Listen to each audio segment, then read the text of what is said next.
Rubén Borges Rascón.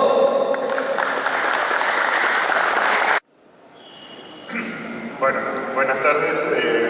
Placer estar acá en Trujillo por primera vez y quiero agradecer a Rey por la invitación, la oportunidad de conversar con ustedes. La presentación está asociada a estructura, protección, observación de estructuras nuevas en proceso constructivo y patrimoniales como esta que está en la diapositiva, que es en las afueras de Cusco, en la cual tuve la oportunidad de trabajar con el profesor Rafael Aguilar de la Católica del Perú, y estamos trabajando en la protección de este patrimonio. La siguiente. La idea es reproducir el cuerpo humano. El cuerpo humano, a ver si funciona así. Tenemos sensores distribuidos en nuestra piel.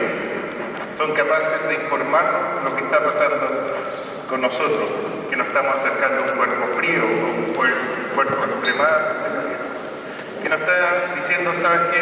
Tu temperatura interna está extraña, te estás enfermando, o lo que acabas de comer no está bueno, el sabor no es bueno, hay algo que te puede dañar, o directamente decirnos, estás dañado, tienes un problema. ¿Podemos reproducir eso en los sistemas que construimos? La respuesta es sí, y desde hace más de 50 años los aviones tienen sensores que están reportando en tiempo real prácticamente lo que le está ocurriendo. ¿Podemos incorporar la tecnología en las edificaciones que nosotros hacemos, edificios, puentes, pavimentos? La respuesta es obvia. Si se puede hacer en un avión, por supuesto lo podemos hacer en nuestra infraestructura. Y tiene una gran ventaja. Nosotros podemos detectar, gracias a un sistema nervioso de sensores y centros de información y proceso, capaz de detectar fallos en el proceso constructivo. ¿Qué consecuencias van a tener en el resultado final de la obra? Tal vez ha ocurrido un accidente, una explosión, un terremoto. ¿Se dañó mi estructura o no se dañó? ¿Cuál es el nivel de daño? ¿Dónde está ubicado el daño? ¿Cuál es su magnitud? ¿Cuánta vida útil le queda a esa estructura? Eso hoy es posible de responder. Lo único que tenemos que hacer es aplicar la tecnología que tenemos en nuestros celulares inteligentes a nuestros edificios, sean estos nuevos o sean de hace 1000 años atrás. La siguiente. Esto nos pasó hace 6 años atrás en Chile, se nos cayeron algunos edificios con el terremoto del 2010, el sexto más grande del planeta. Si alguien le pregunta a los ingenieros por qué se cayó, hay muchas opiniones, pero la realidad no sabemos por qué. Incluso se hizo un juicio, el diseñador de este edificio fue a juicio y hubo distintas posturas de por qué se cayó, pero la verdad es que nadie sabe ni puede reproducirlo con las herramientas computacionales actuales qué es lo que realmente ocurre.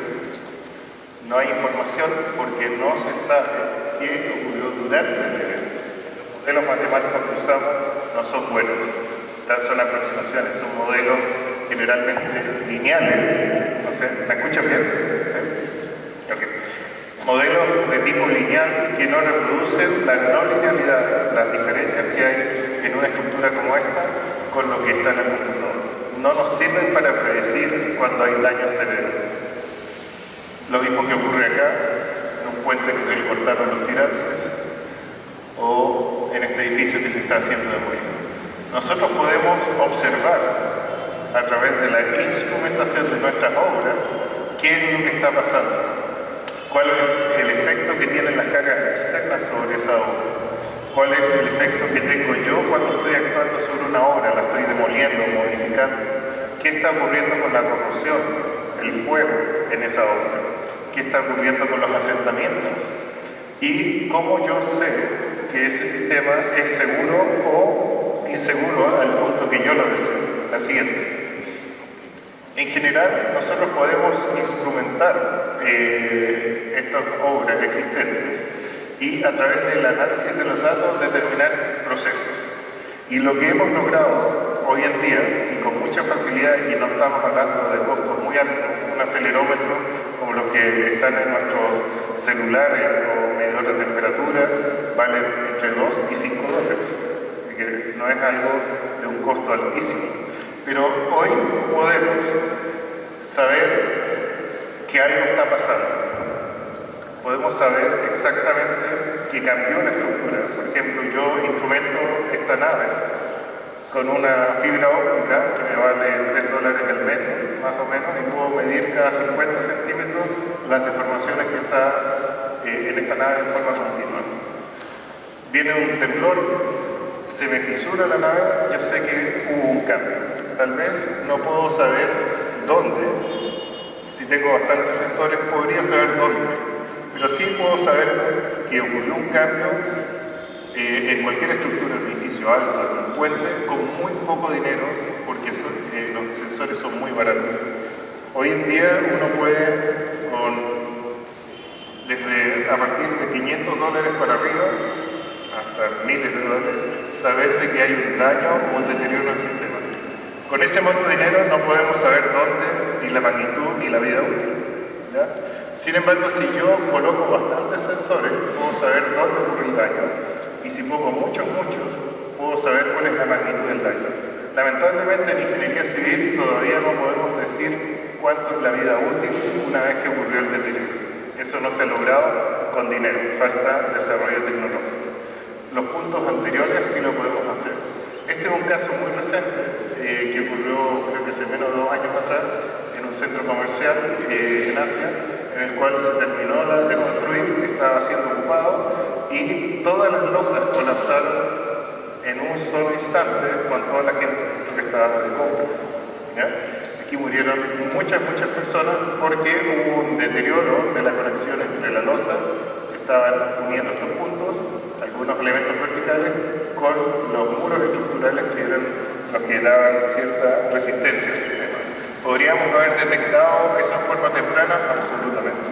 Nosotros hoy en día podemos ver aperturas de grietas de menos de 1 milímetro con sensores y seguir esa trayectoria de apertura de grietas y informar en tiempo real a través de celulares, a través de mensajes de correo y decir el sistema está cambiando, las grietas se están abriendo, las propiedades dinámicas del edificio han cambiado, el edificio se está asentando, una cepa de puente se está haciendo socavada, etc. Podemos informar y no esperar que ocurra el accidente. Y eso es lo que quiero mostrarles con ejemplo específico. La siguiente. Una de las herramientas que podemos usar para excitar nuestras estructuras y rescatar de la información que nos den esas vibraciones son los sismos. ¿Ya? Nosotros, por ejemplo, yo soy chileno de nacimiento, educado en Costa Rica y con padres europeos, así que tengo para regalar, digamos, en cuanto a nacionalidad. La verdad que tengo 3 nacionalidades y agradecido de eso, me eduqué en Centroamérica, Costa Rica está debajo de acá, de esos puntos. Cada uno de estos puntos es un sismo, tanto el Perú como toda la costa del Pacífico se encuentra en contacto con la placa de Nazca que está metiéndose debajo, se subduce debajo de la placa sudamericana. Y eso genera una gran cantidad de sismos. Nosotros no tenemos siempre el sismo más grande del planeta en nuestros diseños, sino muchas veces estamos expuestos a sismos pequeños. Y estamos usando esos sismos pequeños para saber cómo está la estructura.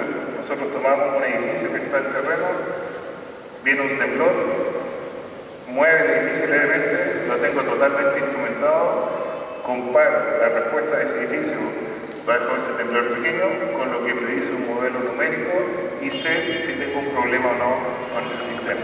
Y eso es a un costo en este momento de $2.500 en términos de equipamiento, para que se vayan ubicando de que es muy barato. La siguiente.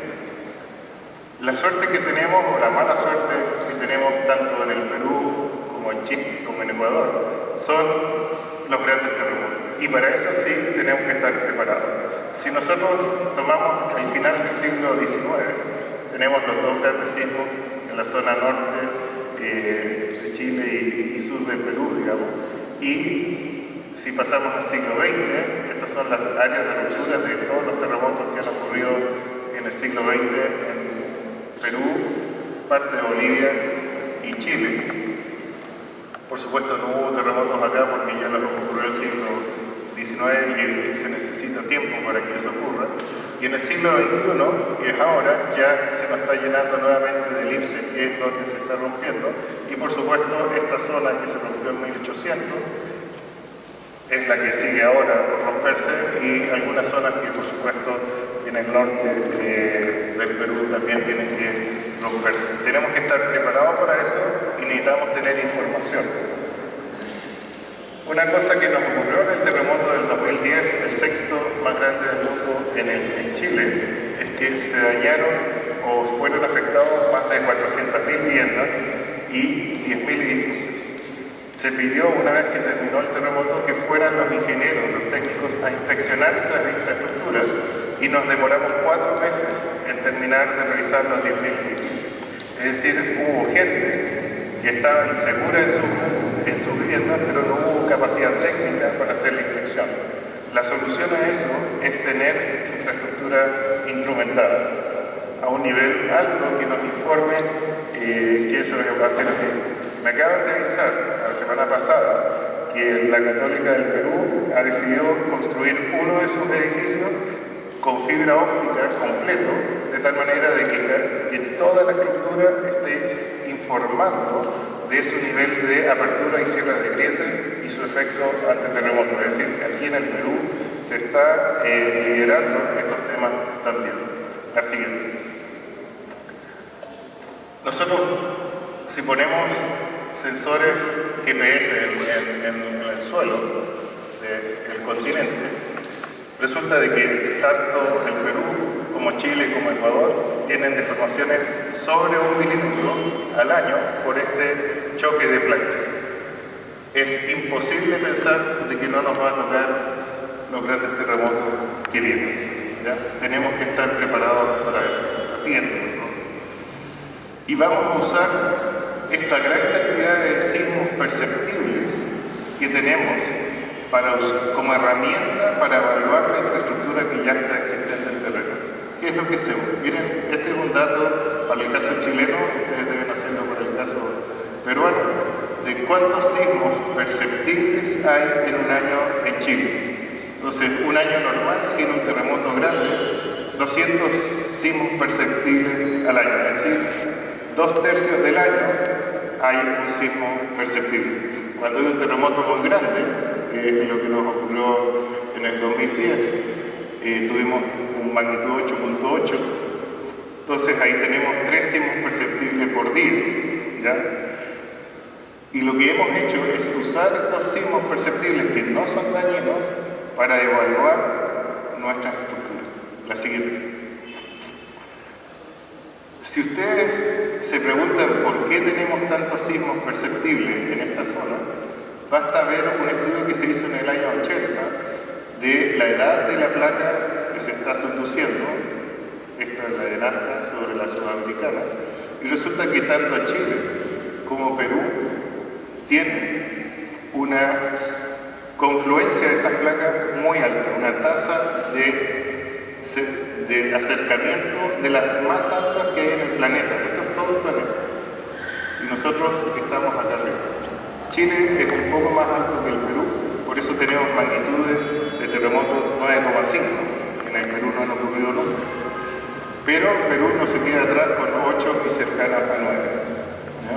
Entonces, por mala suerte o lo que sea, estamos en una zona en que las placas se están moviendo a una tasa muy alta porque son muy jóvenes, son placas muy jóvenes y se mueven con mucha energía. Eso no va a cambiar nunca. Ustedes van a tener que diseñar para resistir terremotos y las estructuras que ustedes diseñen van a ser sometidas a terremotos, y más vale usar los pequeños sismos que van a tener desde que se inicie la construcción, hasta que llega el terremoto diseño, como información válida para evaluar si lo hicimos bien, si tenemos que mejorar algo. La siguiente. Nosotros por años hemos usado laboratorios para hacer ensayos. En el caso de acá abajo, por ejemplo, este es un aislador sísmico. Es la nueva tecnología que se está usando para evitar el daño en la estructura. Montamos todo el edificio sobre estos cilindros de goma que tienen una capacidad de resistir verticalmente 5.000 toneladas y desplazarse, como en este caso, un metro sin dañarse. Y la gracia de estos sistemas es que al no dañarse pueden resistir muchos terremotos en secuencia, no solo el terremoto principal, sino también las réplicas. Pero lamentablemente el ensayo en laboratorio es muy limitado. No podemos meter grandes estructuras en un laboratorio. La siguiente. La mesa y el laboratorio en el cual se puede enseñar las estructuras más grandes del planeta hoy en día está en Japón, se llama eDefense, y tiene la característica, si lo puedes poner de vuelta por favor, o lo pueden echar para atrás y para adelante, y solo permite edificios hasta 7 pisos. Edificios de 7 pisos los construíamos a finales de 1800. Hoy tenemos edificios de 300 metros de altura, de 120 pisos y muchos más, como algo típico. Y no nos podemos ensayar. ¿Qué es lo que debemos hacer? Probarlo una vez que están construidos. No es posible en el laboratorio ensayarlo. La siguiente. Lo mismo para puentes. Este es un ensayo en Estados Unidos donde se puede ensayar el puente más largo posible en un laboratorio. Y es apenas de algunos pocos metros. En el laboratorio podemos ensayar cilindros, podemos ensayar materiales, podemos ensayar componentes de estructuras, pero siempre muy limitado. Al final tenemos que ir a terreno para poder entender lo que ocurre en los sistemas realmente. Este nuevamente es un puente aislado. Aquí lo que se hace es poner 2 mesas de vibrar, y esto que está aquí es el aislador que yo les mostré. Entonces las mesas se mueven en forma independiente y demuestran de que el puente sobrevive a un terremoto severo sin daño. Esa es la gracia de los aisladores. La siguiente. La única manera de probar estructuras verdaderas es ir a terreno. Y para eso necesitamos fuerzas que muevan la estructura o que generen la acción y sensores que capten esa acción. Yo he tenido los últimos 30 años la posibilidad de ensayar muchas estructuras, algunas de las cuales se las voy a mostrar acá. Una de las cosas más extrañas que me ha tomado ensayar es una cordillera. Esto que se ve aquí es una mina que está en el centro de Chile, que se empezó a explotar en 1800 y por cerca de los 150 años que se estaba explotando, esta mina se convirtió en una estructura de roca. Ya me quedé sin pilas, así que... no. Bueno, se convirtió en una estructura de roca como si fuera un lápiz parado, un lapicero parado. Entonces, la estructura tiene 1,5 kilómetros de altura, 1 kilómetro de diámetro, y la preocupación es que esta estructura que se ha ido excavando por 150 años, en algún momento con un sismo se va a caer. Y el estudio que se hizo fue generar un modelo numérico de esta estructura de 1,5 kilómetros de altura por 1 kilómetro de diámetro y someterlo a distintos sismos de acuerdo al nivel de excavación que se iba a ejecutar en esa mina que está ahí. Y cuánto soportaba, qué sismos soportaba el sistema. Para generar un modelo numérico de un pedazo de roca es muy difícil. Entonces lo que se hizo fue instrumentar la roca, poner 500 toneladas de explosivo en la base de la roca, detonar el explosivo y medir las vibraciones de la roca después durante esa ejecución. Y además tuvimos la suerte de medir sismos durante el experimento y gracias a esa información se calibró el modelo numérico de una segmento de cordillera. La siguiente. Otro caso de validación de modelos numéricos. Este es un caso también en el centro de Chile. Es un muelle de 800 metros de largo. Está publicado los resultados en esa revista que le indico ahí, en el cual hicimos lo siguiente. El propietario de este muelle quería incorporar nuevas tuberías y correas de transporte. Y resulta de que dependiendo de el nivel de disipación de energía, capacidad de amortiguamiento del sistema, él podía hacerlo sin reforzar la estructura o reforzarlo. Y la consulta que se nos hizo es cuánto es el amortiguamiento del edificio, de este muelle. Esa pregunta no la pueden resolver numéricamente, tienen que ir y ensayar. Acá lo que se hizo, y lo voy a demostrar en un pequeño video que viene ahora, es tomar el muelle de 800 metros de largo y anclar un sistema de gatos entre juntas de construcción y tirar con un gato hidráulico el muelle completo, poner aquí un fusible en el centro, un fusible, de tal manera que se rompa abruptamente y vibre la estructura, y con eso, propiedades de vibración, determinar qué capacidad de disipación de energía tiene el sistema. La siguiente. Estos son los fusibles que se colocaron. Entonces, tengo el gato hidráulico, ahora funciona, el gato hidráulico acá que tira el sistema, un fusible en el centro, y estos fusibles y las toneladas que tiraron. La siguiente. Instrumentamos todo ahí para medir la vibración. La siguiente. Y este es un pequeño video, no sé si va a funcionar, si lo pueden golpear ahí, a ver si funciona, si no es muy pesado. No, lo dejamos. No se mueve. Ya, la siguiente. Ok, mostraba cómo se ejecutaba el ensayo. Lamentablemente no se puede ver. Una de las cosas que se ha hecho en Chile en común es validar los diseños una vez terminados. Es decir, el ingeniero estructural diseña un edificio, por ejemplo aquí de 26 pisos sobre el nivel de terreno más 3 bajo de subterráneo, 91 metros de altura, y pregunta qué tan cercano está mi edificio del modelo numérico que yo desarrollé. Esa pregunta la han hecho por lo menos 60 veces y hemos medido más de 60 edificios para validar el modelo numérico del sistema. ¿Ya? ¿Tienes otro puntero? Joven, ¿tienes otro? Está sin, no se descarga.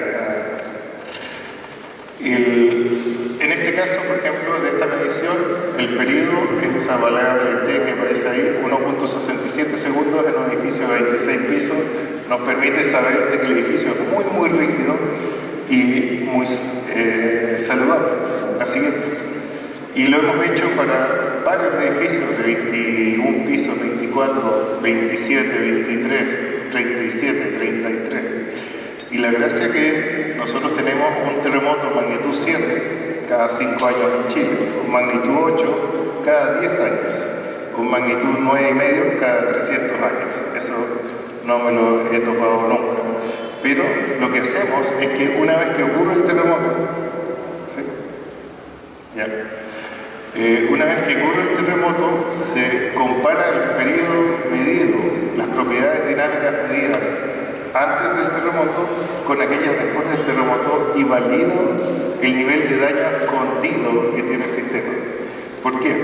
Resulta que cuando nosotros construimos edificios, por ejemplo, cuando ya está terminado, se cierra con elementos arquitectónicos que no permiten exhibir la estructura básica, los muros, las columnas, las vigas, está cubierto con mármol, mortero, algunas cubiertas que son muy, muy caras. Por lo tanto, pensar que cada vez que ocurre un terremoto yo voy a desnudar el edificio para inspeccionarlo es imposible. ¿Qué es lo que estamos haciendo? Validar que el cambio de las propiedades dinámicas del edificio está dentro de un rango razonable después de cada terremoto severo. en los últimos 25 años hemos tenido en la zona central de Chile 2 magnitudes 8, ¿ya?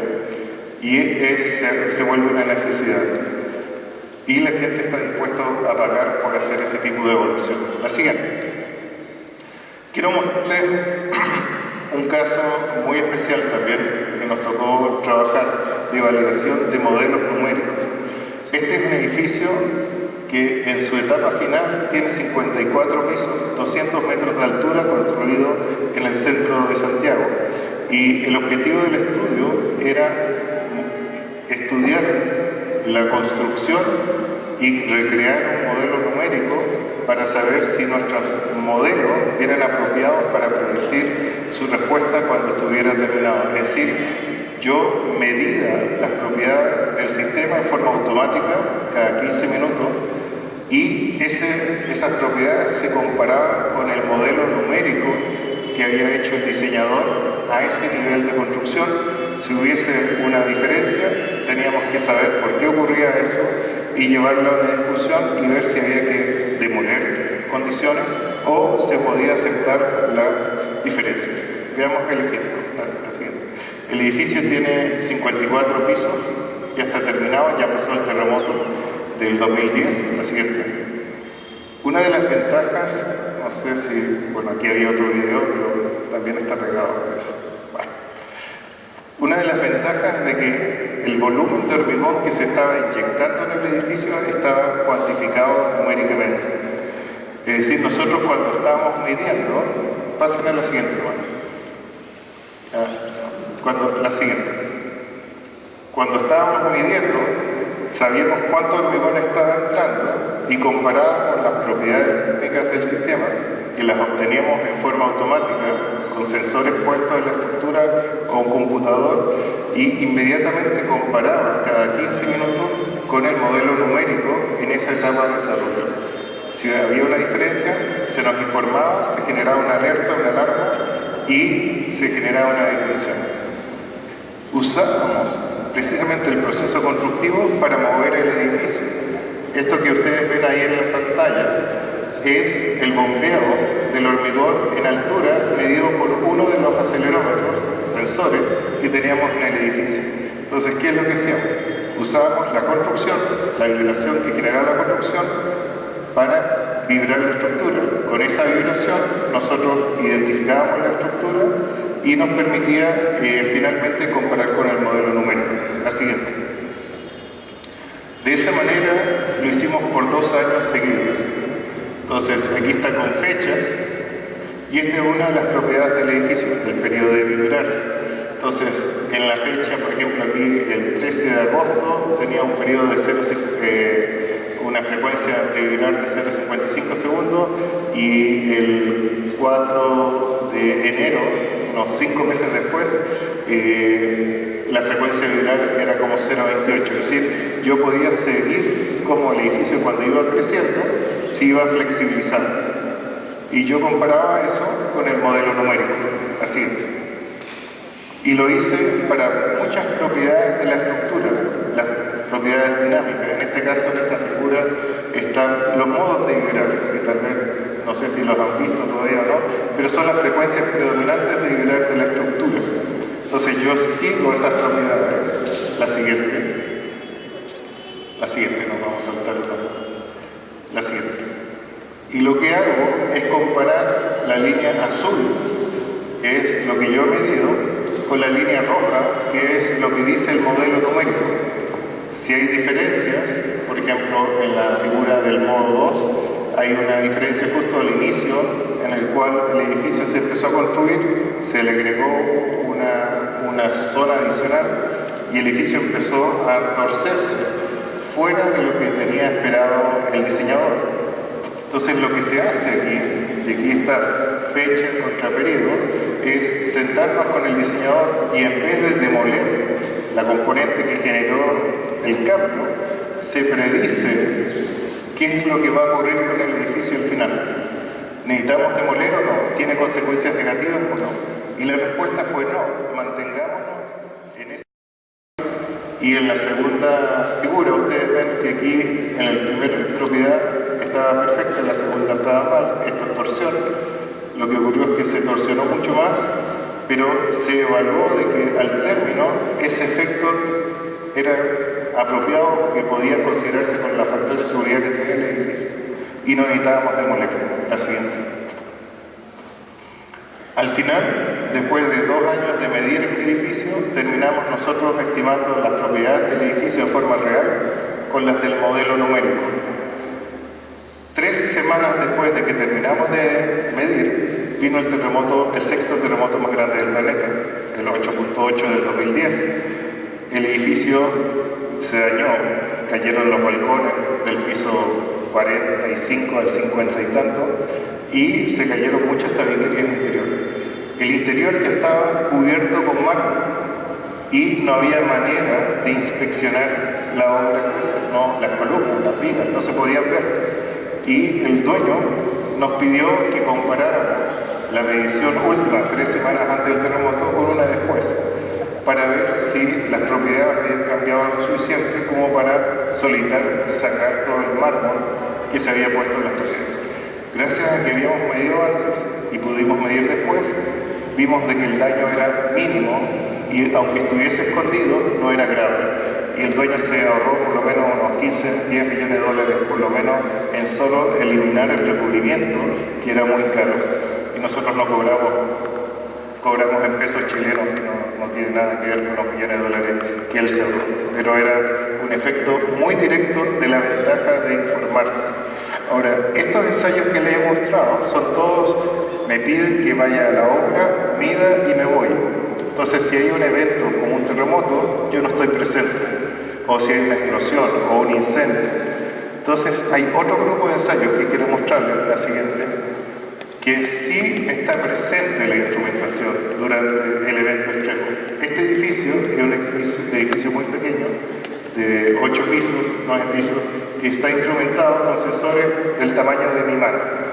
Tiene 8 sensores y es capaz de determinar el daño más mínimo en el edificio. La instalación completa costó $25.000. La siguiente. Son 8 acelerómetros. La siguiente.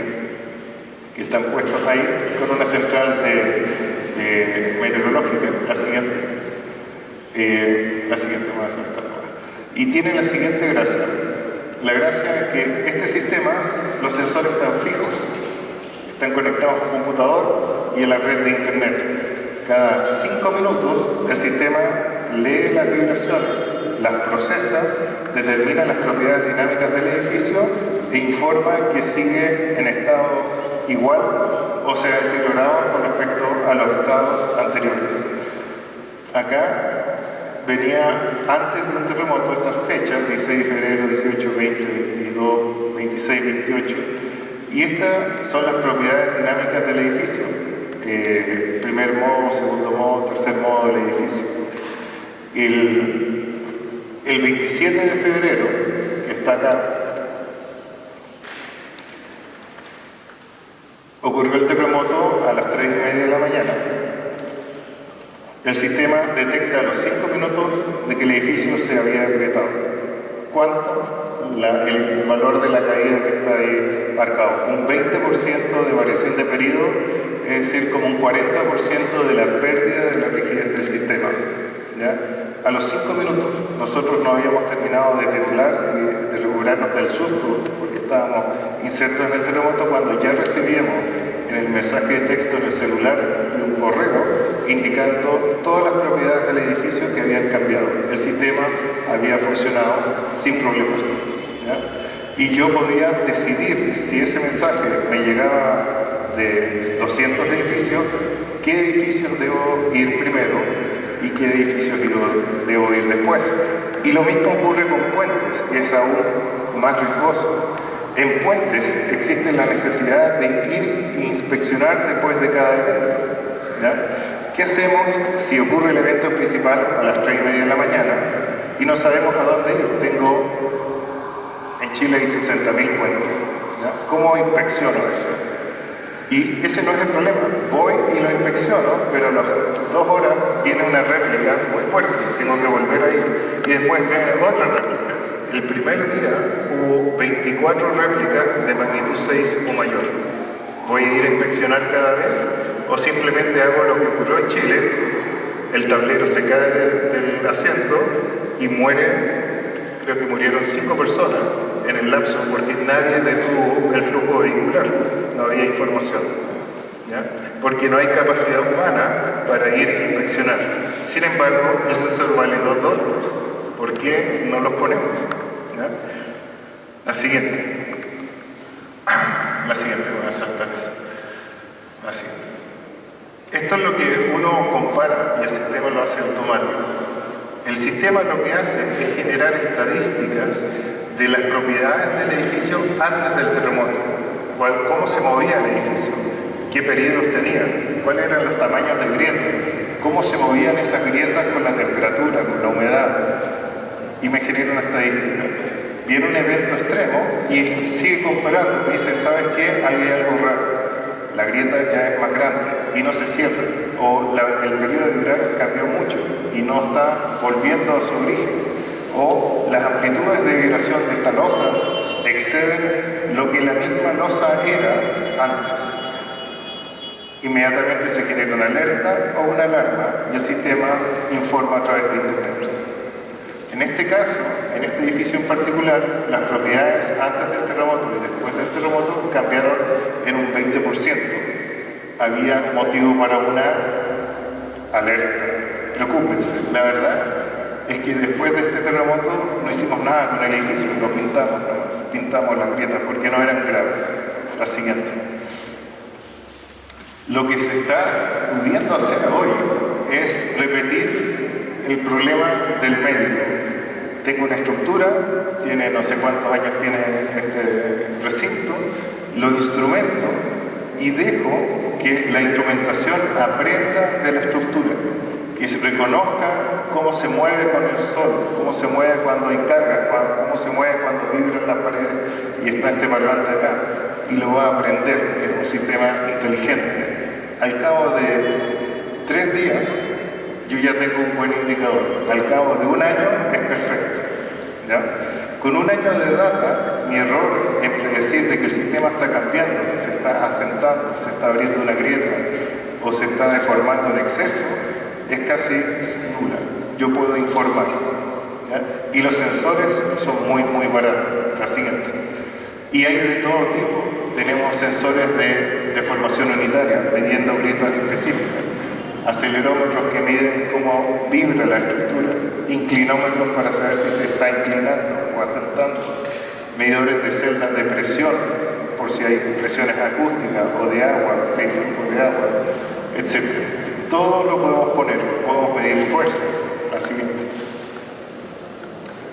Y la idea es que ya no es que yo vaya y ponga los sensores, la siguiente, y que tenga que ir, medir, registrar la data, anotarla, llevarla al computador y compararla con un proceso rutinario. Ya eso no es necesario. La siguiente.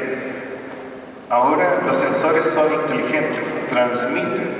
Entonces lo que hago es poner los sensores, generar una red de comunicación robusta, procesar la información en forma inteligente, sin intervención humana, y luego yo genero la alerta. Y si quiero hacer un estudio lo hago posteriormente, pero no necesito estar interviniendo, sabiendo si un pavimento se está agrietando o no necesito saber si un puente se está socavando o no, o cayendo o asentando uno de sus estribos. La siguiente.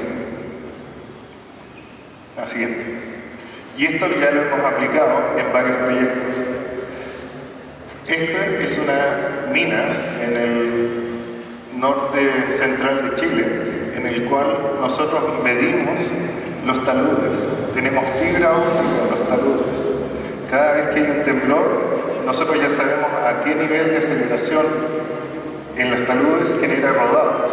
Y emitamos una alarma, que en este momento es menos de 1 minuto, en la cual la gente no debe ir a las carreteras porque hay rodados. Luego se manda una cuadrilla, limpia la carretera y se permite la salida. Tenemos maquinarias, esto es una centrífuga de oxígeno.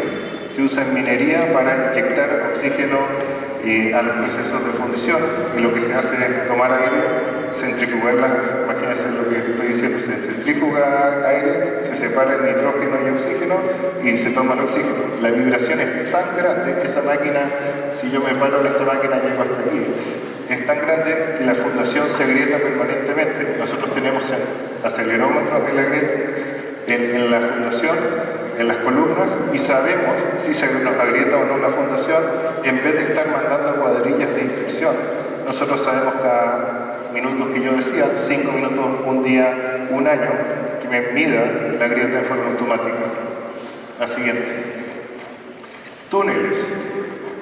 Tema que ya se volvió recurrente. Los túneles en este momento de minería, necesitamos algo de recursos para hacer la instalación, se instala fibra óptica hasta 10 metros radiando los túneles y se manda la señal a través de un cable de fibra óptica hasta 30 kilómetros de distancia. Puedo tener el sensor de mi registrador con fibra óptica y me dice si el túnel se está deformando, si el túnel se está cayendo pedazos, ¿ya?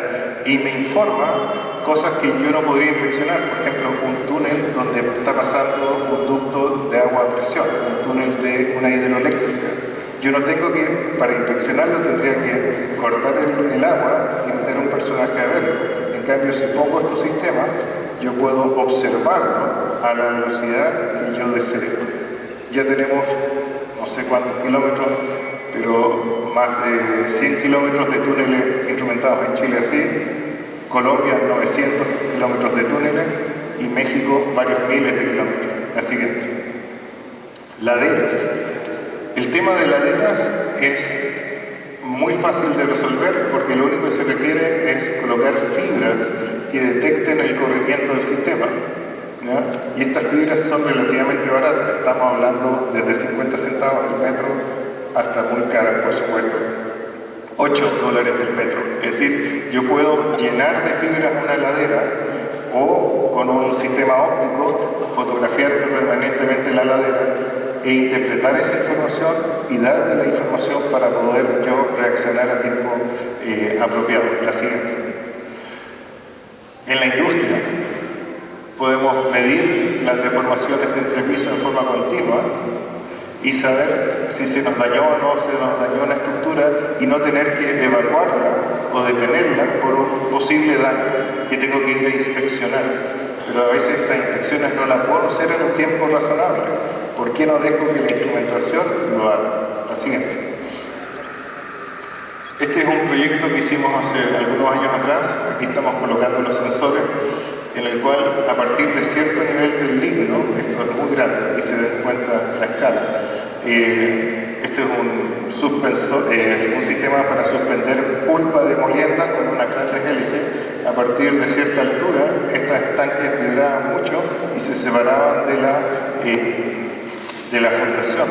¿Qué es lo que hicimos? Un sistema de instrumentación de tal manera de controlar las vibraciones del sistema, de que nunca pasen por resonancia, por un proceso de amplificación de señales o de vibraciones, de tal manera de que el sistema se autocontrole.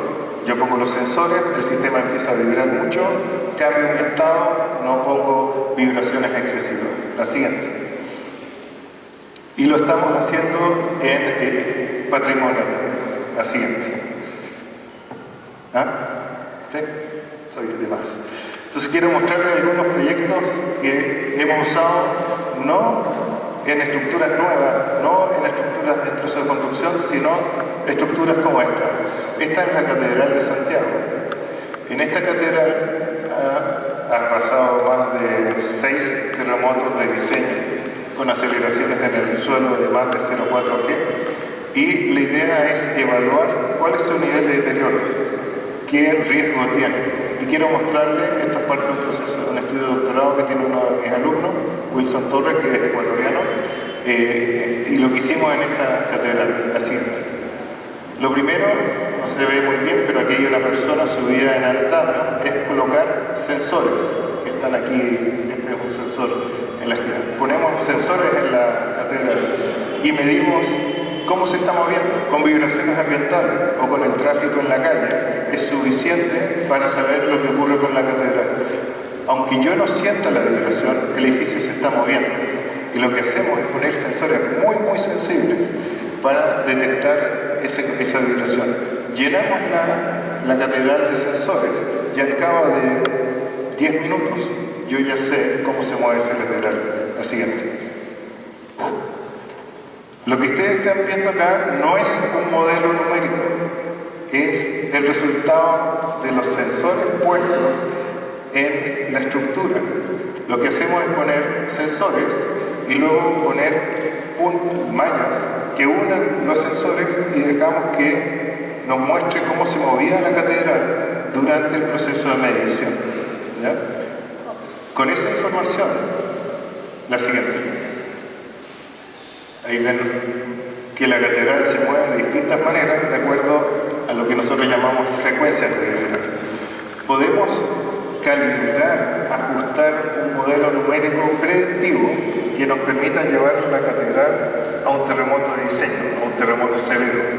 La siguiente. Pero para hacer eso, además de saber cómo se mueve, tenemos que sacar testigos, los materiales, cuáles son las propiedades del material, y aquí está el caso que hicimos, se sacaron pedazos de roca y se sacaron las propiedades mecánicas, resistencia, módulo de elasticidad y módulos de Poisson y otras propiedades del sistema. La siguiente. Y hecho eso, se genera un modelo de elementos finitos que en este caso tiene 797.000 grados de libertad. Para aquellos que han pasado ya por modelamiento, esto es una vergüenza de tamaño, digamos. O sea, necesitas una gran máquina para poder reproducir el comportamiento. Hay 157.000 elementos para dibujar la catedral entera. La verdad es que aquí en el video debería estar moviéndose, pero si puede golpear uno de ellos, a ver si se mueve, si no. Pero bueno, el tema ahí. Pero después pueden jugar con los videos. Entonces lo que uno hace es comparar lo que midió con el modelo. Y una vez que tengo un modelo calibrado, predigo qué le va a pasar a la catedral ante un evento que no ha ocurrido todavía. La siguiente. Esto lo hemos hecho también en el Perú, bajo la supervisión, no como somos colaboradores. La verdad es que todo esto está dirigido por el profesor Rafael Aguilar de la Católica del Perú, y hemos hecho varios proyectos. El primero que hicimos hace varios años atrás, que está publicado ya, es el monitoreo de unos muros de Choquepupio a la salida de la ciudad de Cusco, que tienen más de 1000 años, en el cual, aquí estamos midiendo, se colocaron sensores en varios puntos de la estructura, se generó un modelo y luego se hizo un estudio de amenaza sísmico, es decir, estimar cuál era el terremoto que podía ocurrir en la zona y estimar si en el estado de deterioro que tiene ahora el muro va a sobrevivir un evento sísmico o no, para tomar acción antes de que ocurra el daño. ¿Ya? La siguiente. En Machu Picchu, el año pasado también, se genera un proyecto de instrumentación en la cual en la zona del Templo del Sol, y a través de excitación forzada, que es simplemente saltar al lado de las estructuras, eso no las daña, pero son suficientes para que nosotros podamos captar cómo se mueve. Y si yo sé cómo se mueve, puedo ajustar el modelo numérico de esa estructura. La idea de Machu Picchu es monitorear el corrimiento en laderas, monitorear la deformación de la estructura con fenómenos de temperatura, clima y humedad, y por supuesto hacer un estudio de amenaza sísmica para evaluar si va a haber pérdida o no pérdida en el sistema. Por supuesto, todo esto lo hicimos bajo la supervisión del personal del lugar, que es el que está saltando con nosotros. La siguiente. También en el Cusco se nos planteó la siguiente pregunta, y esta es la iglesia de Huililla, en Cusco, que es una de las capillas sixtinas que tienen ustedes aquí en el Perú, también bajo bajo la guía del profesor Rafael Aguilar, la pregunta que se hizo fue, ¿es el campanario está adosado a la nave de la estructura, sí o no? ¿Ya? Porque está bien que haya un tarrajeado, un estuco uniéndolo, pero está realmente unido físicamente para poder predecir su comportamiento. Una opción es, que es fácil, bueno, vaya usted, descascare todo y revise, pero ahí ya estás destruyendo. Entonces la manera de evitar ese tipo de acción es medir con vibraciones ambientales.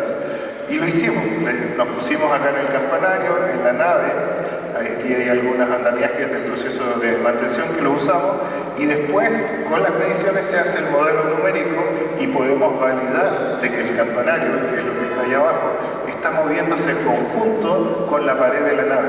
No necesitamos hacer un ensayo destructivo sobre la pared para saber de que es un sistema integral. La siguiente, ya estoy terminando. Aprovechamos en esas visitas colocar unos acelerómetros dentro de la compañía en la capital de Cusco, y en la plaza central de Cusco, perdón, y gracias a eso registramos el primer evento sísmico registrado en Cusco conjuntamente con el Colegio de Ingenieros que había puesto un acelerómetro, así que tenemos esos datos y están en la página web y cualquiera de ustedes puede bajarlo de una página que les voy a dar después, si ustedes lo desean. La siguiente.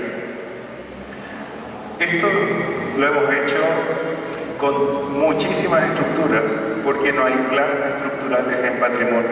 Entonces, todos estos edificios que les voy a mostrar ahora, que son como 20 o 30, pasaron por el siguiente proceso.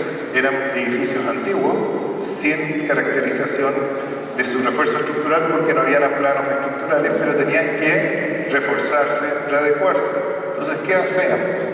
Generamos un modelo de geometría, solo la forma, no sabemos lo que hay afuera, adentro. Se va y se mide, ¿ya? Se miden las propiedades dinámicas, cómo se mueve el edificio, y en base a esas mediciones se ajusta el modelo en cuanto a calidad de material, que también se corroboran sacando testigos, como mostré anteriormente. Y en base a eso podemos predecir y diseñar un refuerzo estructural sin destruir la estructura. Y lo hemos hecho muchísimas veces con estructuras muy extrañas. El Banco Central de Chile, que tiene paredes de hormigón de 1,50 m de espesor, forradas en acero, imposible de modelar eso sin un análisis del tipo que lo estoy mostrando. La siguiente. Edificios, hoteles, bancos, la siguiente.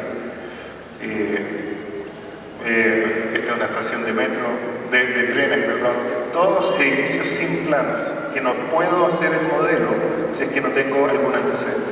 La siguiente. Aquí este edificio sin planos se quería convertir de un edificio de residencia a un hotel. Se desnudó completo, lo medimos, en base a la medición se estima las propiedades dinámicas y se define el reforzamiento estructural y se construye el refuerzo, sin pasar por una destrucción completa de la estructura. La siguiente. Y la siguiente, creo que para terminar con este fue hace 4 meses atrás, una maestranza de trenes, donde se hacían trenes antes en Chile, quiere convertirse en un centro comercial. Es imposible obtener planos de esto, generamos una medición, para lo cual contratamos unos montañistas que se suben a la estructura, porque las alturas esas son más de 15 metros a veces, y colocamos sensores, medimos cómo se está moviendo, generamos el modelo numérico y generamos la respuesta final del sistema. Esta es la última transparencia, pero quiero decirles lo siguiente. Cuando yo empecé a estudiar en los años 70 ingeniería civil, ensayar cosas era carísimo y muy extraño. Y con suerte ensayábamos piezas de 1 metro, 2 metros, 5 metros en el laboratorio, ya era muy grande. Hoy en día la tecnología está para ir y ensayar en la calle. Primero, porque tenemos los sensores muy baratos. Y segundo, porque tenemos tráfico que nos está vibrando la estructura. Tenemos viento, tenemos el oleaje. Y en nuestros países tenemos los sismos, que son destructivos, pero son también herramientas de ensayo y bien usadas nos van a aportar y nos van a enseñar cómo protegernos precisamente contra ellos mismos. Gracias.